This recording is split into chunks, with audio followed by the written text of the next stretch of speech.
And we're live, guys. And it's a beautiful evening here in Hawaii. I hope it is for the rest of you fellows. Boss and Bean, how you guys doing? I'm awesome. I'm just go ahead, boss. No, you go. You go first, brother. I've just been trying to get everything ready to go. So I leave next week to go move in with Dallas and them. So I've been trying to scramble and get everything ready. Been busy. Better being moving in with Diamond Dallas Page. It'd be fun to be a fly on the wall for that one. But we'll see it on TV, won't we? True story. Hopefully so. It's going to be live, though, right? It's going to be recorded first, and they're going to edit it and go later live. Yeah, I'm sure it's a docu-series, so they're going to record it, edit it, and then go. With five different people, it's going to be different. If you need some intimidation or something, hook me up. I'll come over. I will freaking terrorize some people if you want. It's always help. That would be a great guest spot, man, for you to show up during the process. That would be. I'm gonna run that one by Paige. I like that idea. I think it could happen. Hell yeah! So guys, we're back. We're bringing back a gentleman we had with us a couple of weeks ago. We have talked to him about becoming regular with us here on Talking Tough. Before we bring Kassim on, I want to say prayers again for Flex Wheeler. I think we've all been in touch with Flex one-on-one. Yep. He's having a tough time, man. The guy he's a warrior. He's a real warrior, and he's deep in it. So best thoughts out to Flex Wheeler, our buddy. Scary stuff. Very scary stuff. Yeah. So we have a gentleman joining us today who is doing great in his life, which is just so nice to see in 2022 when so many people are so challenged every day. And, this has been like a breath of fresh air and positive energy. And I'm really happy to welcome back to Talking Tough, Kassim Osgood. Good. Back. I love it. How are we doing today, guys? Good. Everybody's doing good. Sam, can I ask a quick question? In the bathroom, hiding from the kids? No, my son he had issue with his little tablet, and he's just throwing a fit right now. So rather than have the background noise, I had to go get him situated and redo it. You know how it is, man. The kids and the technology these days. Tell me about it. They're smarter than we are. Ever thought about them? Yeah. How old is he? My son's 3 and my daughter's 4. Oh, geez. So, guys, we have a lot of people saying hello to us. Chris, Joanne, Antonio, how you guys doing? Thanks so much for watching. We appreciate it. And, Kassim, I think we'll have some fun later. We'll take questions from the people that are watching. So, everybody, stay with us, please. A few minutes in, we'll get into some questions from you all and have some fun. Sorry to interrupt. Please proceed. Good. No, I don't think you were interrupting anything. So, we're doing just great. I'm just looking at Spider-Man's butt. I think it's crazy. You see, look at this Spider-Man. It's a paperweight. Yeah. There's only like 1,250 of them on the planet. And I have one. And I'm just checking out his butt. I don't know why, because I was just standing like that. I go like, oh, okay. Well, boss, what is that? You're going to get in the mood. What is it, boss? It's a Spider-Man. Look. Wait, let me see. It's cool, right? Hey, my son would love that. Do you think, can your Spider-Man beat up my Rowdy Piper doll? Listen, this is metal, man. It'll beat the crap out of you. I'll heat him up and then melt straight through you. That's what I'm going to do. I wish Roddy were around to hear you say that, boss. You'd be in big trouble, man. Roddy Piper. Don't let me run and get my Diamond Dallas Page figure now. Uh-oh. Guys, who has action figures? Boss, Bean, you guys must have action figures. I'm going to get mine. 1 second. The lace right here. Yeah, I want to see it. Bean, you got to have tons of them. At the market, at my booth, I probably got 3,000 of them. I want one, man. Send me one, please. Yeah, I got to get one of those. Are there action figures for NFL Pro Bowl players? I don't think I've seen them. I have a couple of them. They were made them. I think they were made for Upper Deck. No, myself. No, Rick, I'm sorry. You see, I have one. This is an original one that they didn't want to do. I wanted to be the only guy who smiled. So I have this, you see, with a smile.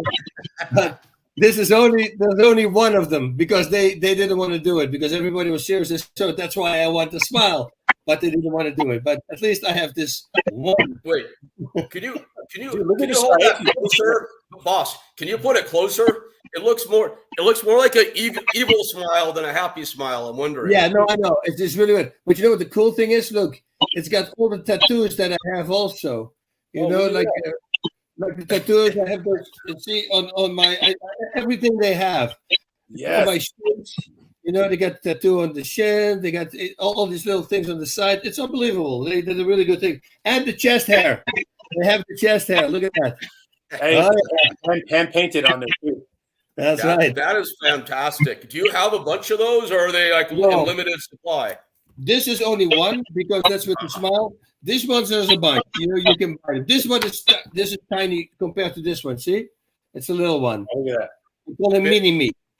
Bean, did Boss just say you can buy it? Is Boss going to make us buy the Boss written action figure? No. I'm not saying that. I have people can buy it if they want, but that money doesn't go to me. Trust me. No, got it. He's already been paid for his part. Believe it or not, Rick, they haven't made one of me yet. They paid me for it, but they never made it. Oh, but that's such a natural. I guess what's the company's name? Jerks, Lev? Huh? Jack. Yeah. Jack. They paid me to make one, but they never made it. They're great guys. They're great people. Free money. Hey, that's why I look at it. It's like I said, it's worse when it's the other way around, you know? They sell them and you don't get anything. Yeah. Kassim, you said you do have one, or you do not have one? Oh yeah, I had some that were made. It was a limited run they made, and I signed a bunch of them at the Pro Bowl, first Pro Bowl I went to in 2008, and but I haven't seen them. But I saw somebody had one on I think it was Craigslist. They were selling one. Oh, that's cool, man. Yeah. We'll have to gather all three of your guys' figures sometime and compare the merits between them. That'll be fun. We'll have a little bit of action figure debate. Hey, Liv, that might be on the. Yeah, speaking of Craigslist, and my San Diego State sold my jersey to some guy. They didn't even. I told them, I said, if you guys take this down off the wall, it was a jersey that we broke the record. Me and my partner Jay October broke the single season record for receiving tandem at San Diego State, and we still have the SA record to this day. And I told them if they get rid of the jersey, let me know. I'll take that and give it to my son. And they said, yeah, they'll do. I said, yeah, we'll do it to you. And then all of a sudden, it's gone, and the guy hits me up on Twitter saying, hey, let me know if you have an issue with me selling this on Craigslist. I'm like, yeah, I have an issue with it. I'd like to get that back if possible. That's my property. Yeah. Oh, that's so crazy. Then what happened? What happened next?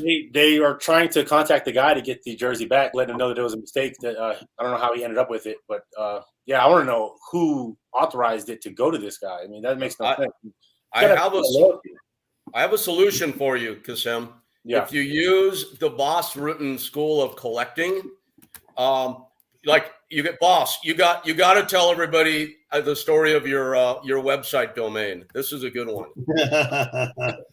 So this guy, I'll tell his first name. I know his first name still. His name is Frank, and he got my website, my bossrutan.com. So I gave him a call because it's available online. And he said, I said, listen, I want my name. He says, well, we're going to have to talk money. I go, you're not going to get anything. It's my name. You just stole my name. You cannot do this. He says, well, I'm going to have to talk to my wife about it, and I will let you know. I said, okay, let me do this. I say, 15 minutes. I'll call you back. I say, you talk to your wife. So I hang up the phone, and I call his sister because I had it available. And I say, hey, is Frank home? And she goes, no. I said, could you tell the Boss Rutan called? And I just say, okay, thank you. I call his mom and dad. Hey, how are you doing? My name is Boss Rutan. It's Frank home. And in minutes, he calls me back. And he goes, okay. And he says, did you call my mom and dad? I said, yeah, they live at this address, right? And your sister lives at this address, right? And he goes, okay. I said, dude, I don't know what you're doing. I mean, he had Hoyce Grace, he had Mark Kerr, he had a whole bunch of guys that say, they're not. Some of these guys are freaking crazy. They will literally show up. I'm just saying it, but I'm not going to show up. But I don't understand people who do that. and asking money for it. I can understand it with the business. Like there was this guy in Holland, I believe it was, who heard about that the euro came out, the money, euro money, and he started saving everything, like euro dollar, euro this, euro that, euro that. And these freaking idiots who started euro money, they started printing the money, and then they realized, we should look at the domains. Well, this guy had the domains, and he had to pay them. They had to pay him like millions of dollars in order to get those domains. Now that I can see, that is smart. That's the government. That's now you're doing a smart thing. But messing around with somebody's name, I wouldn't do that. That's just not. This is a big no-no. I wouldn't do it. So yeah. All right. Hey. Oh boy. Whoa. Yeah. That look at this guy. That doll has some serious abs on him too. That thing's awesome. Look at those nipples. A champion. Huge nipples. Look at that. Bean, is that a sex toy you just put the shorts on? Yeah, pretty much. You turn the feet and it starts buzzing. Yeah, the buttons on the back side. Hey guys, let me ask you about something. If you guys would help me deconstruct something that I did right before the show started that I think was pretty stupid, and I want to see what you guys say about this. But before I do that, Kassim, you sent me a text the other day, and I'm like, I got to read that before we start the show because I felt it might play into the show. And oddly, it plays right into what I want to ask you guys about from what happened today. So Kassim wrote this. A topic of discussion I was having with my brother just now was about quantifying a win in an argument. The fallacy in thinking you won or lost an argument. There is no quantifiable evidence in any record or a win or loss. It's all pride and arrogance. And I got into an argument today, and I feel like a juvenile, and I want to deconstruct it. And Kassim, if you would help me with it based on what you wrote. Do you guys, boss, you have a dog. I know that. Do you guys have dogs, Kassim? No, I have kids in there. Well, a lot of people are crazy about their dogs. Me, way more so than most. Too much so, people would say. And I was at the dog park today, right before the show, and my dog Snoopy got attacked by a big dog. Yeah. And I sprinted. I'll always take a hit for the team when it's my dog's involved. So I sprinted in the middle, like yelling and screaming. And thankfully, the dog listened and ran away. Otherwise, I was ready to get in the middle. Yeah. And I hate to say it, it was a big pit bull. I don't like to say that because you know me, I love pit bulls. Anyway, that's besides the point. So the owner comes running up. I go, take your dog and leave now. And he did it. And he turns around and he says to me, he goes, that's the first time that's ever happened. I'm like, do whatever, leave.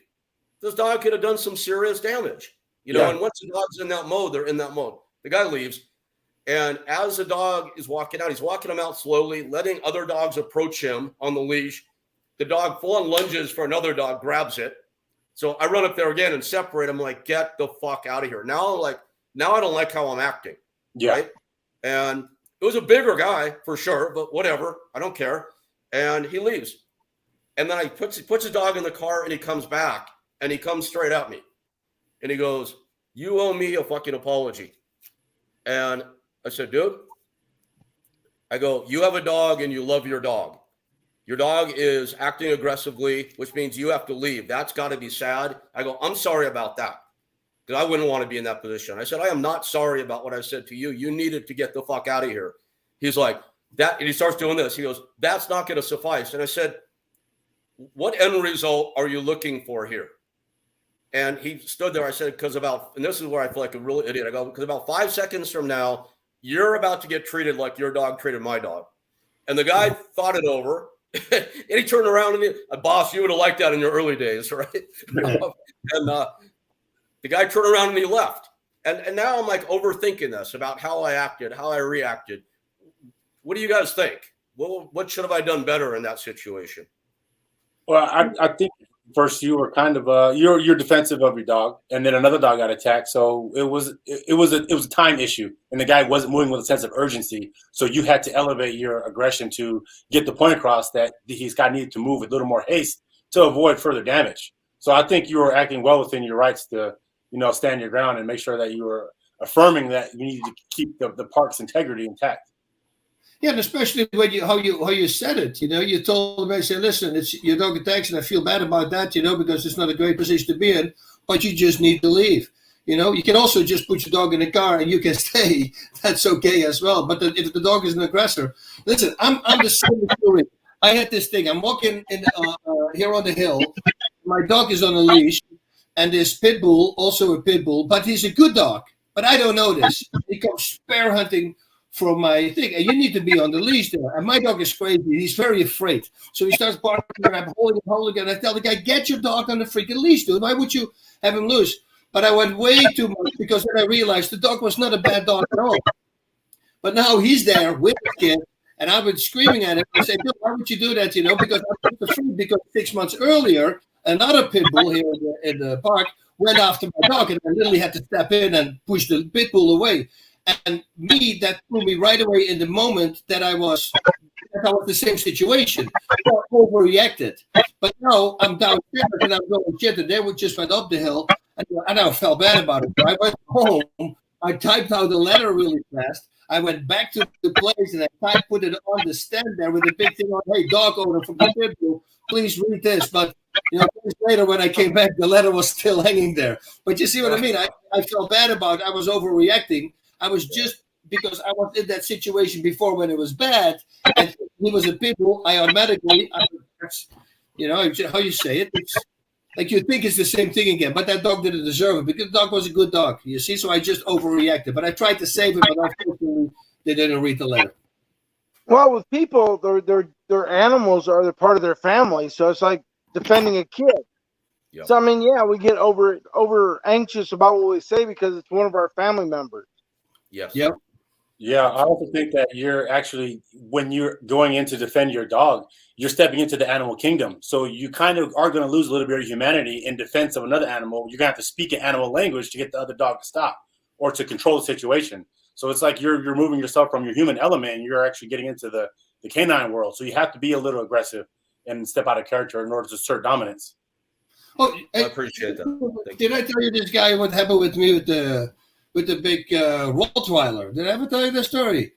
So it was a long time ago. I was staying with my ex. I lived there, and the mother. We lived with the mother also. We lived upstairs. The whole upstairs was from us, and the rest from mother. And mother got a new boyfriend. He was a military guy, and he brought this big Rottweiler with him. And we had this little dog, Speedy was his name. This little tiny dog, and well, a little big muscle. It was a crazy dog, but it was a sweet dog.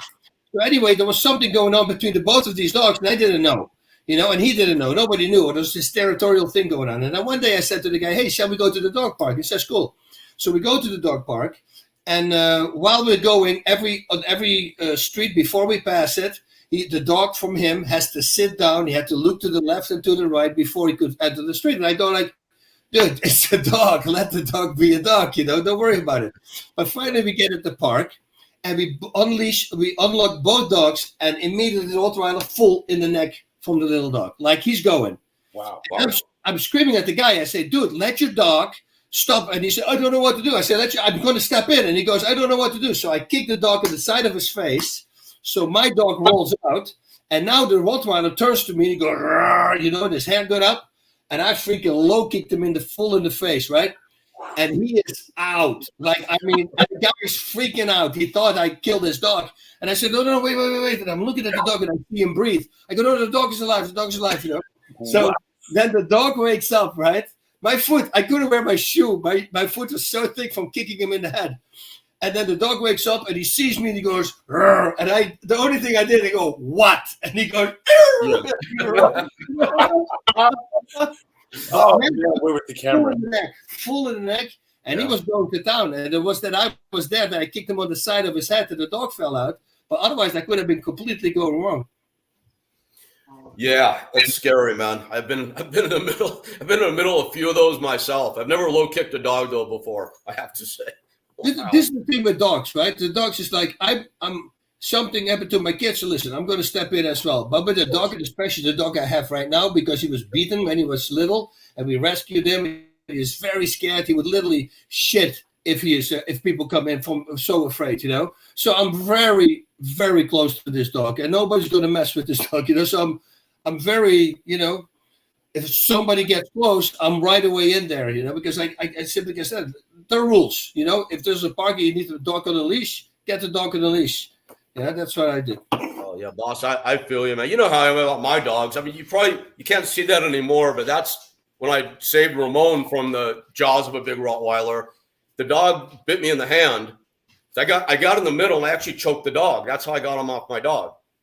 Because I don't think I could throw a low kick that would knock out a Rottweiler, but the choke works. And the dog came to, jumped up, and he severed every tendon in the hand. My hand was like that till it got sewn back together. Jeez. And I mean, I'll be the first to take a hit for my dogs. They're our kids. You're right. We're not stop talking about beating up dogs. Peter's going to be all over us. Well, you know what? I don't think that's either of our intent, but you're right. I'm joking, Rick. I think you did the right thing. You're right. That's not the intent. Oh, man. We have coyotes here. And when I walk the dog at night, he's off the leash, and there's coyotes in the park running also. And thankfully, they take a big beeline. But you're already thinking, what if he goes for the dog? What do you do? And I think the best thing, and this is because I'm overthinking things, because I'm afraid that this dog is going to attack. These coyotes come because they run in packs. What do you do? But I think kicking him in the side. I think it's a way harder effect. Like if you go for the head, some of these guys, they have a really hard head, but you kick him in the side, I think it could be doing really damage against an animal like that, because coyotes, they can take their own weight in the mouth, they say, and jump a 6-foot fence.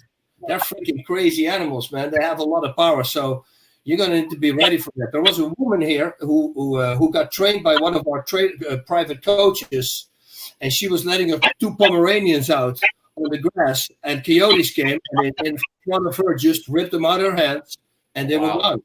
Yeah. Wow. And all our rabbits also. Our rabbits, we had 4 rabbits, 3 of them are gone. And I go, how is this possible? Because I had everything caved off, and I put stones on the cage so nothing could happen. Well, you know what to do? They start bouncing up against the cage. The rabbit escapes, and that's how they get the rabbit. Oh, wow. Yeah, boss. I'm not trying to one up you with any stories, but I actually fought 2 coyotes once. I swear I'm not making this up. I was in Big Bear, where I used to live, and I had a front yard fenced in, and I would leave my front door open so my dogs would come in and out. I had Ramon and Gogo then. Butterbean, you met my dogs, Ramon and Gogo. Yeah. You remember them. And I hear this big commotion jump off in the yard. So I got up and ran out there, and 2 coyotes, thankfully not a pack, but 2 had jumped the fence.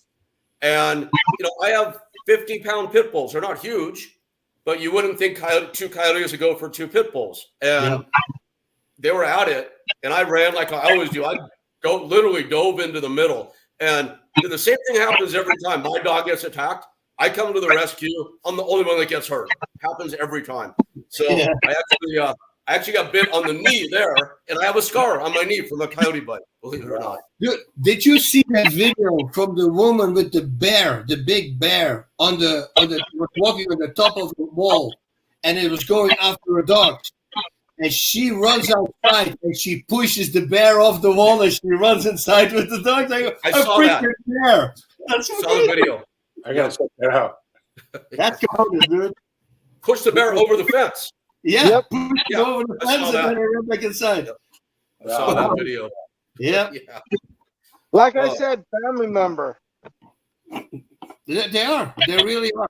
I could never understand that until my first one passed. And like I said, it ruined me. It was like I couldn't even speak for like 2 weeks about it because I was still crying. I go, dude, I don't have this with people, but I have this with the dog. I was like completely blasted. It was so crazy. And now we have this other dog, so now I'm very possessive, very protective, I should say. Yeah, dogs have that unconditional love. So when you receive that unconditional love, it gets you a closer bond than you can with some people. Come with conditions, but dogs are like, hey, you're my owner, so I love you. I'm here. Yep. What do you do? Roll over, fetch, let's go for a walk, and all that stuff. Man, it's just it's good love coming in. You got to protect it. That's it. It's the only thing they do. It's love you. There's no hate whatsoever. Crazy. Yeah. Wish that I got cats because my wife's a crazy cat lady. So yeah, she's in the background saying, "I am not." She sleeps to 3 every night, so don't tell me she's not. How many cats you got wandering around the house, Bean? I would say about 12. Wow. The apostle. And do you know all their names? Well, I know the 3 inside, and then the other ones are all outside, so I don't know their names. All right. That's I was asking you. I was asking you because I thought maybe they're actually your cats and not Libby's. That's what I was trying to figure No, out. my poor cat died on me. They cuddled up in my chest and just died one night, so it was sad. Yeah. Yeah. It's we had a brutal cat, when that happens. and I think I killed the cat without even knowing it. I was the dumbest thing because we couldn't find it ever. So I thought I was smart and put a little bell around the neck. Mm. And that's, of course, when he was outside, he couldn't hide from predators like coyotes because the freaking bell gave it away. And I felt so bad about that. I had no clue. I had no idea. And one day he simply didn't come back. So I'm pretty sure it was because of the stupid thing that I put around his neck. Poor cat. Yeah. I think some neighbor kidnapped him, and the coyotes didn't eat him, boss. That's hope. Then I got a letter, with old taped letters there. They wanted ransom for the cat. It's written in paw print. So Kassim, so that text that you sent, Kassim, what's the thought process behind that when you're talking about winning or not winning an argument? Why did you send that particular text? A lot of human emotion is tied into vanity, and we always have this unending need to want to win everything. And mostly for athletes, we're very competitive by nature. We're competitive, so sometimes you don't even realize you're doing it, but you might get into an argument. You get into an argument with a wife or a sibling or a family member or somebody on the street, and you see it a lot on social media where people start to attack each other and it goes negative south really quickly because people's feelings get offended and then they try to find a way to win the argument to save face. But if you really look at an argument, you're trying to get a point across or convey your feelings about a situation, and the other person's trying to convey their feelings as well. There's never been a ground where there's a me versus you or a rivalry, so to speak. When you're talking and you're conveying a point, you should convey that point. And if you're trying to persuade somebody, then your persuasion should come with your premise. The premise is that you're using to back up your point. And then in that case, you back up your point, you say your piece. And if they disagree with you, then it should be, okay, well, I appreciate your stance. This is my stance. Let's agree to disagree and let's move on to the next subject. But most people can't do that because they have this arrogance and pride where they want to feel like they won. Right. Well, I ask you, when you argue, and let's say I change my mind, I agree with you. What do you win by getting the win, so to speak? If you won that argument, where's the proof that you won the argument? Yep. There's nothing tangible or quantifiable unless you're getting a belt or a ring on your finger or money. What is the point of winning an argument? It's like you should try to go more towards the middle ground of understanding somebody versus trying to convey your own point. So it's like reversing your mindset. No, 100%. And that's what I always say. It's pride. Everything's pride. That's a bad one. And yes, you're right. You never win. It doesn't matter who wins or loses. And also the problem is once people get angry, emotions start. And once emotions come, all sense goes out the window. Look at politics right now. All sense is gone because they're so angry. They hear a name, they get angry. Whatever you say, you cannot make any contact. And that's what happens in an argument. It's not about who's right and wrong. It's about winning the argument at the end. And that's the wrong thing. Like I always constructive criticism. It's really hard to take when you're an athlete, because you believe, that's pride again, that what you do is good, but I thankfully very early on, I realized, I got to stop this. I got to listen to that person. And yes, 90% they're wrong, but 10% somebody says something that can really help me, so let's be open to that. And once I started doing that, I'm easy to say, I say, stop it, man. I'm sorry. I was wrong. You're right. Now I see it. I'm easy. I say that, but that's because I learned to take constructive criticism. That's where it came from. Yeah, I was saying that as well to my brother. I was telling him, I was like, rather than me trying to win or lose or try to imagine my side versus your side, I just try to look for the knowledge. Like you were saying, that 10%. If I can learn something from you, even if you disagree with me and you have a point of why you feel that way, I want to understand why you feel that way just for my own knowledge to understand that way of thinking is something I'm going to experience later on. So if I'm going to encounter it again, maybe I can help them understand how they're thinking, give them some more information to better help them understand themselves. That way, you know, you get a moral victory in seeing that you could benefit from the encounter rather than I won. Okay, you won. So what's next? What do you get? Are we going to make up this belt for you to have and say you won the argument or what? I love that, man. Great idea. It's like, The argument. That was my wife to give me a belt every morning and say, "Here, you won." Yeah. It don't work that way. She be wearing So, them most of the time. Bean, you've been married for a very, very long time. Do you and Libby have like a method for argument resolution? Not And really. I know she's in the background. She can hear this too. Of course you can. Not really. She, you know, she lets me win a lot of times. She lets me win. Okay. Just so she don't have to listen to me bitch all day. She agreed. She agreed. Do you ever let Libby win? Occasionally. Occasionally. When she's right. And she is right often, but not all the time. yep. Okay. Fair enough. It's That funny. sound We like are now 3 days into 30 years with my wife and I. So we're getting up there as well. Yeah. Yeah. At 30 years, you start to learn your the patterns of behavior and patterns of thinking. Is it easier to not step on landmines and like topics come up like, oh, that's a sensitive subject for her, so I'm not even going to mention this or something like that? It's really like that's what we've done. We have pretty much zero arguments. Like the kids will never see us fight, especially since I stopped the whole drinking and everything. So all the way back, because it was always because I was a knucklehead. But you know, once you stop doing that, you know, I mean, since like 2006 or something, it's like peace, complete peace. Yeah. It's unbelievable. And people go like, how do you do it? I say, it's just, you know each other after a certain time. I mean, like you said, Kassim, it's like, you know if a certain way she's going to react to, I simply not going to go to that way. And she has the same thing with me. Yeah. We have arguments. We never have fights anymore. Yeah. Yeah, we have that too. Yeah, there's no fights whatsoever. Yeah, I know when The Bachelor comes on, I go to the other room because if I got to stay in there, we'll just start to hear criticism about the See, that I watch with my wife. I love it. It's hilarious. You know, what I won't watch is the stupid housewives. Every time I'm laugh, I go, why are you watching this? It's like, what does it, you know, this is the thing. Anything you say or do or whatever you watch, is if it's going to make you smarter or mentally stronger, then you should do it. But it doesn't do that. It doesn't do anything. After an hour of watching that, you didn't gain anything. For that, it's the opposite. You know, and I think it is because you see train wrecks from other people. You know, and then go like, okay, my life is not that bad. I mean, there's so much backstabbing. And I understand it's also scripted, of course. You know, it's not like totally real. But still, you know, I would never say these things behind somebody's back, what these ladies or their husbands are doing.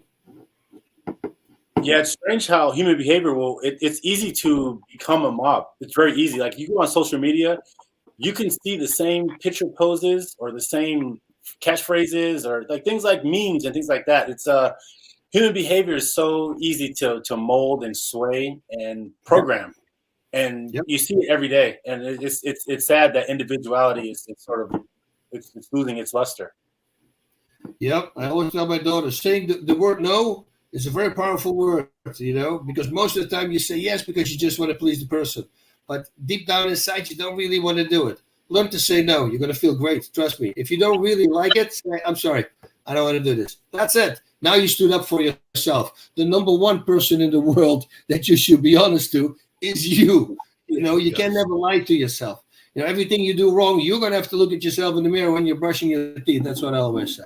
So be honest, you know, and if you be honest, you can save a lot of arguments and a lot of stress. Yeah, I know when I was still playing, I was always saying yes to all the appearances or autographs and pictures, and like it it would drain you. But I mean, I love the fans. I love the support. You want to show that you care and you're appreciative of that spotlight.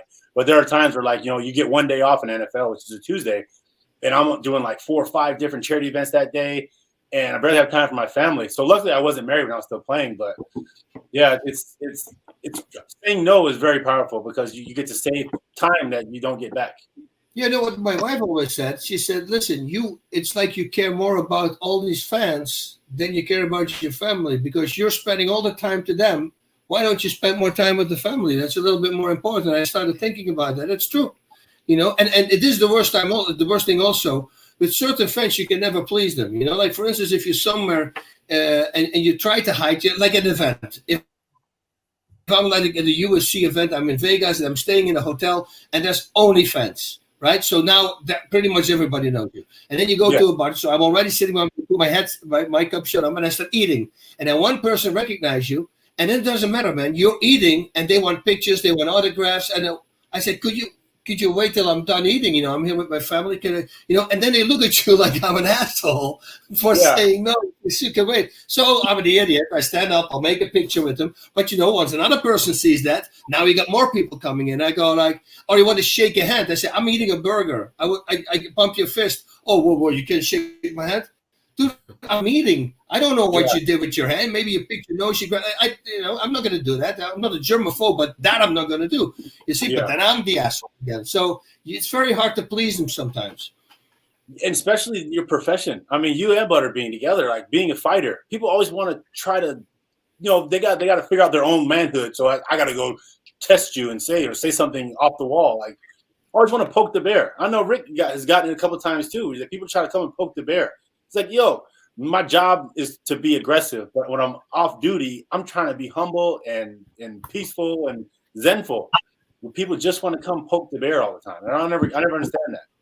Yeah, I've actually been in the bathroom stall, and people slid a picture underneath the stall wanting me to sign it. And I'm like, dude, the only thing I got to sign with, you don't want me signing with it. I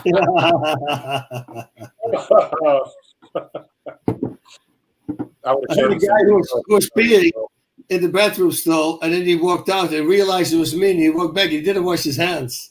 And he walked out, and I came outside. He says, hey, man, and he wanted to shake my hand. I said, go wash your hands, dude. I saw you didn't wash your hands. I'm not going to shake your hand. Oh, man. Yeah. You see, that's what I mean. You don't know where these hands have been, and I'm eating a burger. I don't want to take a risk.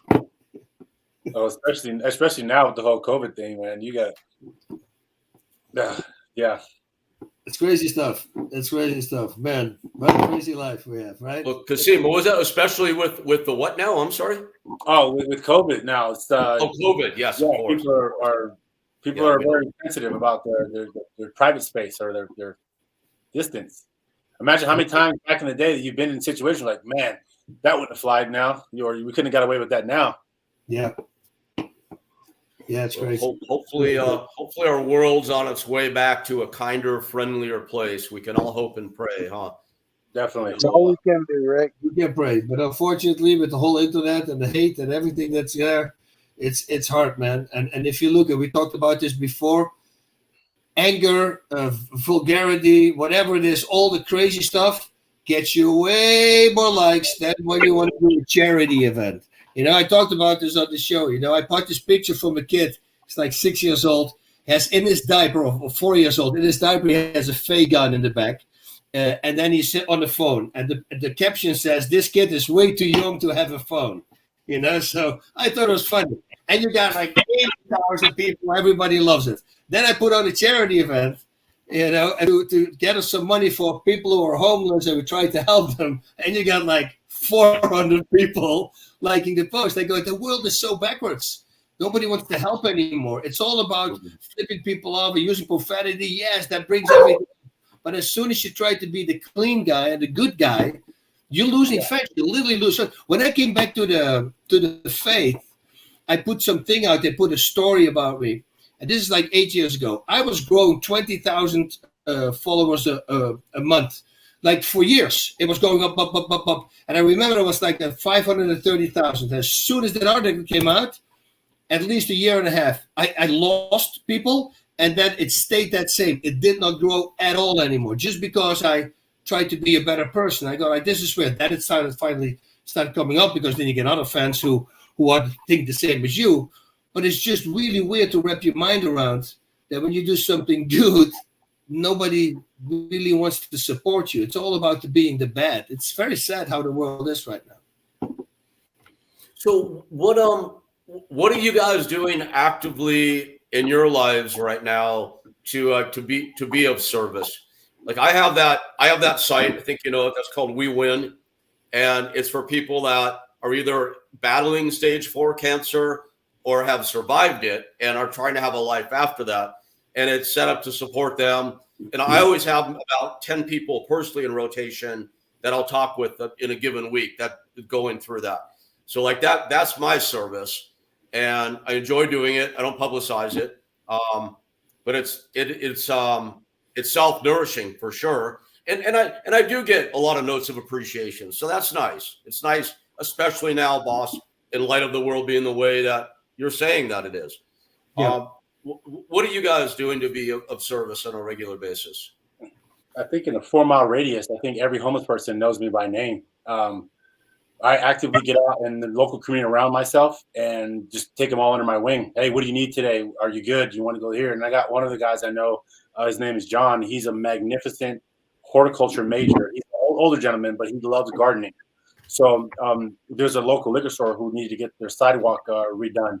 And I took him to Home Depot and got a whole bunch of tools and stuff and said, here you go, man. I'll pay you some money to do this. And it gives him something to do. And he was talking to some of his friends that were homeless about me. And I sort of came and met them and just try to get out active and ask them, you know, what do you need? And more than just give them some money, but like sit down, have coffee with them, talk to them about their story, give them that human contact back. I think it's vital to have human interactions to keep your humanity. Where are you living? I'm in Azusa over in Los Angeles. Oh, okay. Yeah, I do that once a month. We at the end, the last Friday of the month, we go also feed the homeless. So we do that. People make sandwiches, and we go out there with waters, and we hand them out with socks and tampons for women. Believe it or not, that's a hot commodity, and socks and all that kind of stuff. And like you said, Kassim, it's for them. It's not about the food; they love it, but it's the interaction.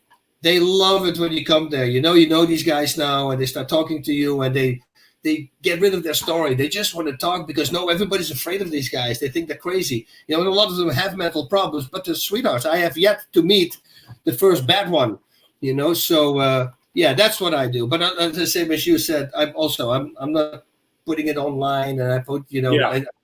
I just do it, and we'll see. Just keep it local. Yeah, I get to go to 7-Eleven and I buy a lotto ticket and a coffee in the mornings, and he's there. Sometimes he already has a coffee and a lotto ticket for me, and it's funny. Like, hey man, you always give me stuff, so here I give it to you. But if you win, we got to split it, right? I said, oh, definitely, and then we'll split it. I love that. Give them something to look forward to every day. It's fun to get that human element back in their lives. Yeah. If we can ever if you and I can ever get out to Los Angeles, and boss, I've told you about this. Oh, you and Bean have met this guy before. Because I have a friend in LA. His name is Dion Joseph, and he's known as the Angel of Skid Row. He's the sergeant on the LAPD who is in charge of the entire LA Skid Row beat, and he's offered, like, anytime if we ever want to go, he'll take us out for a shift for the day, and you really get into what's happening in downtown. We should have him on the show. Actually, he'd be great to have on. I love that. I would love to go over there. Yeah, we'll do that. Next time I'm in Los Angeles, I'll make a point of setting that up. We can all go and do that. That'll be cool. Go to Midnight Mission, visit the people there. Bean, you ready to go walk Skid Row, man? Yeah, I'm ready. Hopefully, guys can keep me up going around so I can walk far enough. They'll go nuts over you over there. It'll be great. That would be amazing. That would be great. We did this one day late thing, which was also held by Justin Bieber and Gomez, and like a lot of artists who didn't ask any money for it. So what they did is for a week, you on the street, and we all went for a week and cleaning up the street at Skid Row, and you have no idea the kind of trash that's on the street there. It's unbelievable. And after it's so clean, and all these people when they come outside, man, they're so happy. They say, man, thank you so much for doing this. And we did that for a whole week. and they gathered, I believe it was 26,000 people across America, and everybody came to help. And the prize what they were going to get was a free concert with Justin Bieber and all these other people. So that at the very end we went to the concert, and that was the pay, to help there for a week. And I thought that was a really great event, and a lot of people showed up. That's awesome. I mean, that's what's lacking. Where we talk about a lot of the problems that we have as society. There's a lack of creativity, because something like that is very creative. Like, let's give a free concert. Imagine if Dr. Dre and Snoop Dogg get a free concert, and everybody come and clean up, and you get in free for the concert afterwards. That's powerful. They're really using that platform for good. We're going to figure out something to do with Talking Tough down there. Now the wheels are turning. We're going to come up with something good. Stay tuned. Stay tuned. Hey guys, I hear some interference. If anybody else hearing that interference on the audio? Yeah. If anybody is logged on to this with more than one device, just log off one of the devices. That's usually what it'll be. You log on from an iPad, an iPhone, or a computer. So 2 devices will cause that. Yeah, it's on a laptop. Okay. As long as we only have one each, we're good. All right. Just wanted to I mention know that. it's not me. I'm not even on my phone, so. Okay. All right. Just wanted to say so, just in case. This is the Talking Tough podcast. I have a question for you. Vladimir Putin saying that he's going in as a peacemaker, but he's really being a bully. What's your take on his guise of going in as a peacemaker? Oh boy.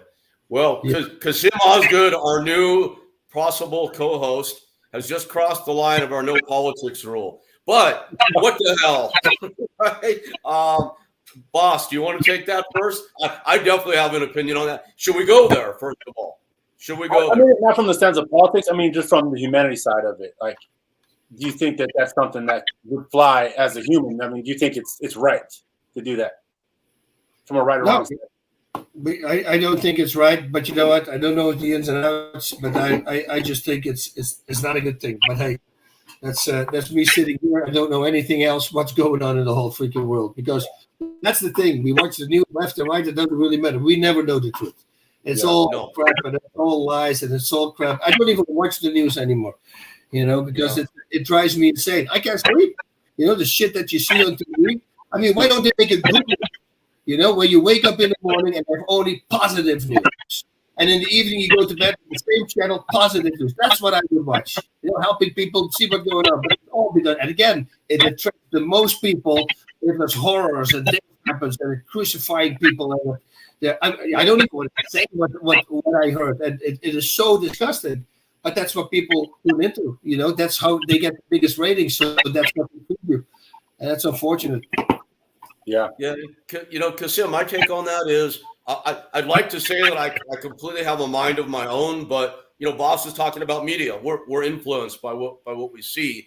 I don't watch the news visually at all, and I stay far away from Fox and from CNN because they're on opposite ends of the pole, and I know that they're very opinionated. I do check in with the written word, the evil internet. And I look at very briefly the Times of India, London Times, Al Jazeera, which is not a terrorist publication, by the way. It's just a publication out of the Middle East.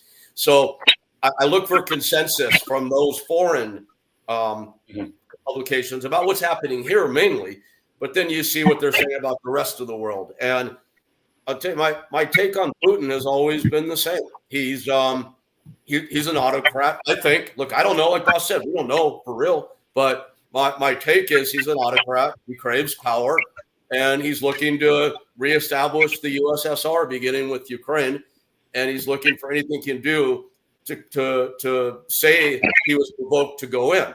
So I believe, I'm being influenced by the media, by what's being reported, but I believe he is seeking or even creating incidences to justify his going in to create peace. That's what I think is happening. Yeah, that's what I was thinking. Is like you claim to be a tough guy, or you want to promote toughness and power, but you all, like Bob saying earlier, you're lying to yourself. Like, you're really going in there as a peacemaker. You know the deal.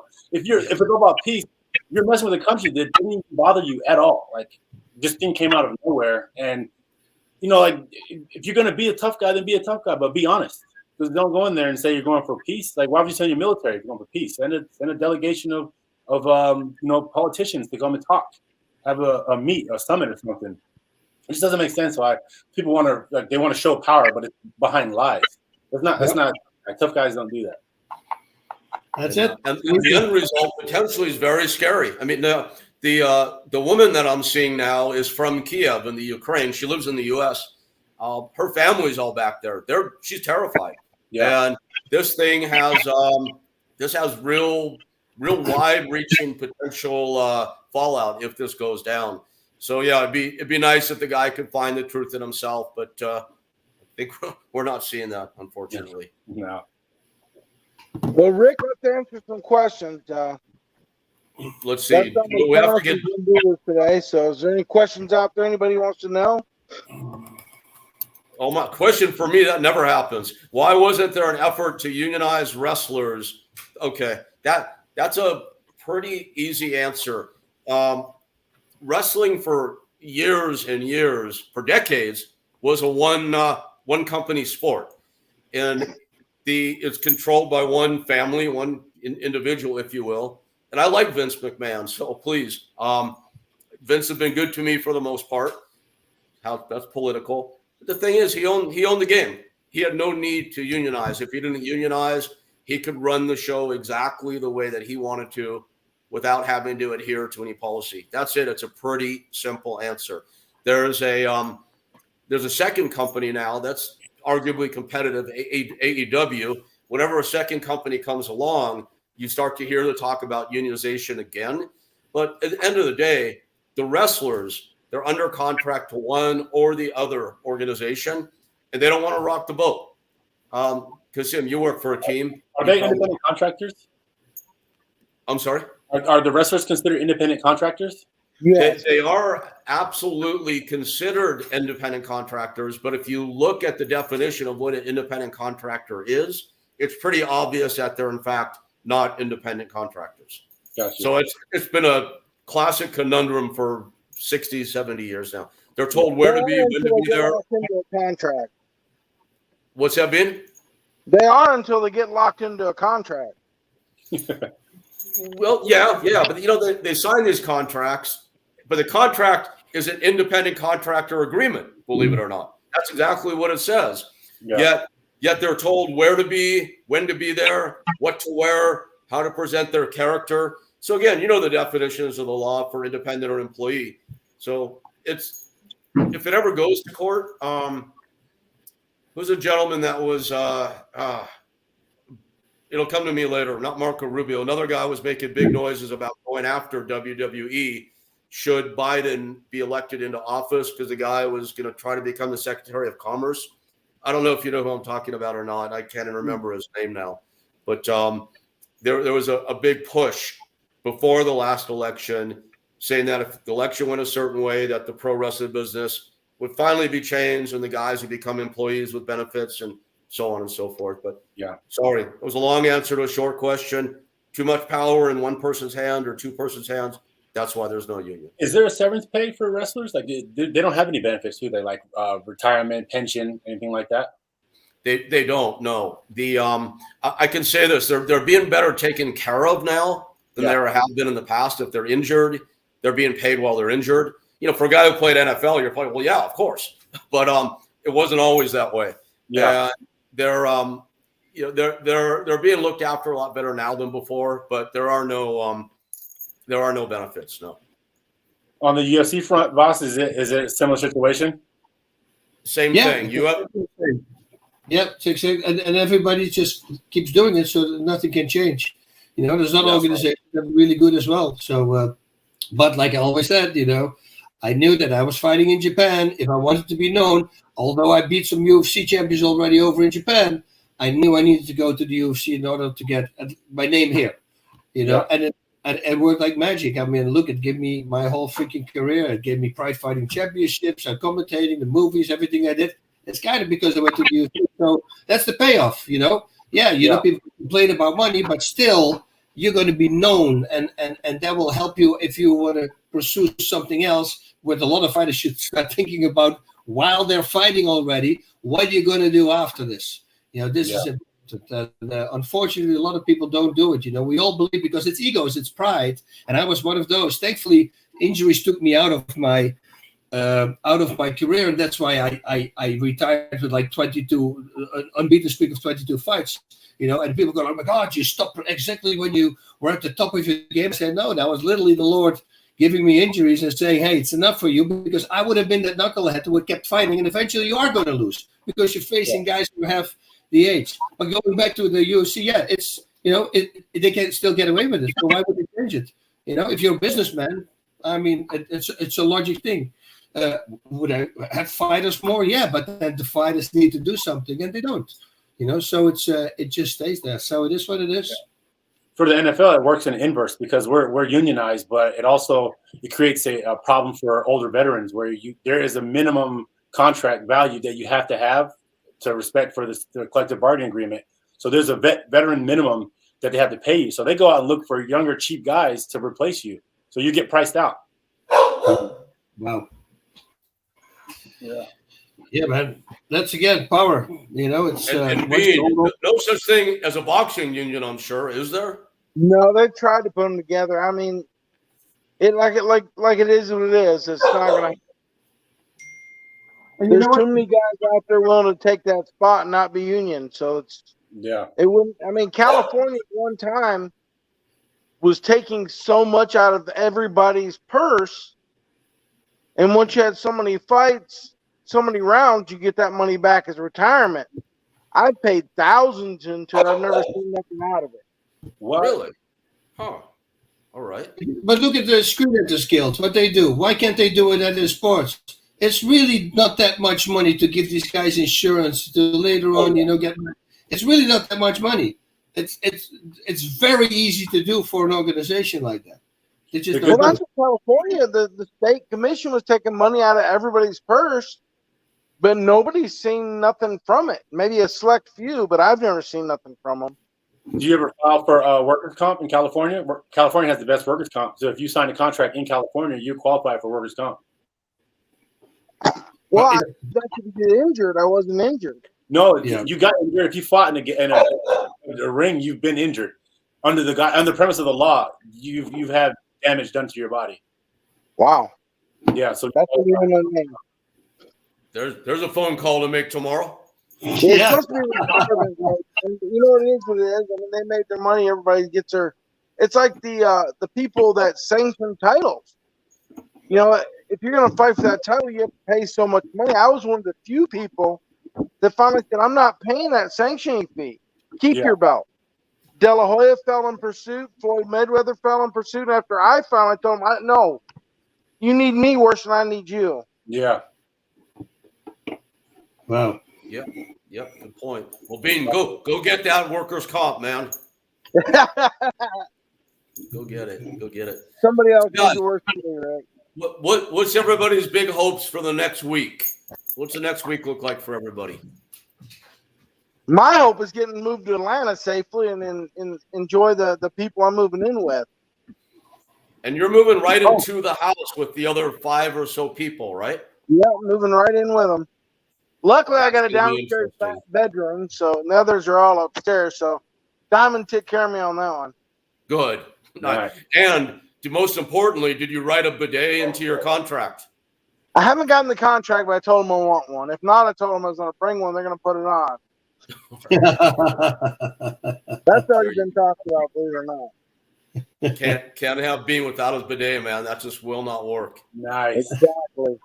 Yeah, I think we're pulling up the potatoes and the onions out in the garden, so the kids are super excited. We got it marked on February 28th that we're harvesting the little girl outside, so it's going to be fun. How much are we talking about? How many potatoes? We got about 15, 20 potatoes out there and about maybe 30 onions. Oh, nice. Yeah, so kids are super excited. They get their little gardening hat and little tools. They love it. They're going to be excited for this week until the next 2 weeks they're eating nothing but potato soup. Oh, they put the potatoes mixed with the broccoli, put a little butter on it, put it in the oven, pops it out. They love it. Awesome. That's fantastic. I'm gonna turn 57 tomorrow. Yeah, party at Boss's house. Let's go. Right. Yeah. So that's my life. And then I'm going to Texas on Friday. We're gonna go, look around there a little bit. So What's happening in Texas? Oh no, we're just looking at maybe moving over there. So where would you move to? Where in Texas? I don't know, like New Braunfels or Fredericksburg or San Antonio, something around there. Yeah. A lot cheaper to live there, boss. A lot cheaper to live there. I know. I mean, we're looking at a house with 5 acres. I go, whoa, sign me up. Now you got your own land. I mean, there's water there. You get your own water. You see, self-sustained. That would be something I really would like to have. Also, what Kassim is doing, I would like to have vegetables and, even animals. In your own thing. You can hunt. I mean, you got a freaking bow, a compound bow, and let's just see, So I have a good buddy of mine lives there. He loves it. Maybe some other guys are going to come over. So, yeah, let's check it out. See what's going on. Nice, man. Good luck to that. Texas. I love it. I like Texas. Yeah, we were looking at the Westlake area too. So California is all around.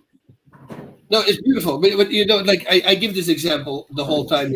My wife and I were there like a couple of months ago. And I was talking to these 2 guys who came with a big truck. They had to move a fence or whatever it was. And they both stand there with the ball caps or the hats. They're talking to me. And as soon as my wife came over, they both took the ball cap out, ma'am. I mean, that you'd be here in California. You see? Respect. That's what I really enjoy, guys like that. So, and I was just right away, the first 2 guys. And I thought, okay, this is cool stuff. That's what I like. Well, good luck on that, and happy birthday, boss. We could offer to sing for you, but that probably would not be pretty. You are recorded because that's going to haunt you. Oh man. Yeah. Well, guys, it was really good seeing all of you again. Next week, listen to me. Next week we got to have Diamond Dallas on the cast next week when I move in with them. So. Oh shoot, that's gonna be crazy. Yeah, what day do you go out there, Bean? Do you know your arrival day yet? Monday or Tuesday. I'm going out there Tuesday. The first. You know what? I'll reach out to Paige and see if he'll come on Wednesday. Kassim, do you know Diamond Dallas Page? I don't know him personally. I met him at WrestleMania up in San Francisco when it was up there. Right on. Good friends with Rikishi, and Rikishi came around. Oh, you're friends with Kishi? No kidding. Yeah. My family knows his family down in San Diego. He's a good man. Yes, I've known him for a long time. Good dude for sure. Yeah, Bean. So we'll reach out to Paige, see if we can have him join us next week.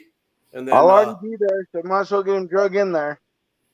Boss, you want to translate that for us? No, I was looking at it. There was a Dutch guy. No, he said just congratulations with your birthday. Greetings from the Netherlands. So, dankjewel, Hans. Heel erg bedankt. There we go. We had some Dutch comments. I was looking if I could reply on it, but as soon as you click on it, it shows up on screen. I didn't know that. Right. Well, and more nice. People. Mark Shelberry, thanks everybody. Holy everybody who's saying it. Thank you. Great seeing everybody. Kassim, will you be able to join us next week if we have Dallas Page on? Definitely. I'm in. Right on. Good. And boss, happy birthday, Bean. Safe travels. And we'll see you all next week. All right, Vatos. Yeah. Take care. Y'all have a great week, my friend. All right, everybody.